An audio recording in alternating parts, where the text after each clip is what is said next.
Young tiger NTR గత కొన్ని రోజులుగా డ్రాగన్ సినిమా షూటింగ్ లో బిజీగా ఉన్నారు. నీల్ డైరెక్షన్ లో కీలక సన్నివేశాల్లో నటిస్తున్నారు. ఈ క్రమంలోనే యంగ్ టైగర్ సెట్ లో ప్రమాదానికి గురైనట్టుగా తెలుస్తోంది.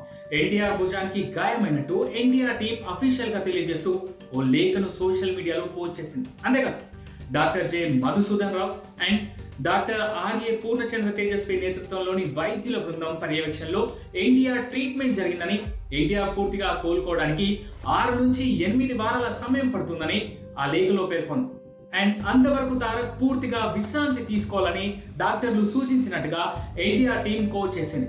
అభిమానులు, శ్రేయోభిలాషులు ఎలాంటి ఆందోళన చెందాల్సిన అవసరం లేదని ఎన్టీఆర్ టీం స్పష్టం చేసింది. తారక్ హెల్త్ అప్డేట్ ను ఎప్పటికప్పుడు అందిస్తామని లేఖలో రాసుకొచ్చింది. అయితే మొన్నటికి మొన్న బాబాయ్ షూటింగ్ లో గాయపడడం, ఇప్పుడు అబ్బాయి కూడా సెట్ లోనే గాయపడడం ఇప్పుడంతటా హాట్ టాపిక్ అవుతాం. తమ హీరోలు త్వరగా కోలుకోవాలని నందమూరి అభిమానులు సోషల్ మీడియాలో కామెంట్స్ చేస్తున్న పరిస్థితి.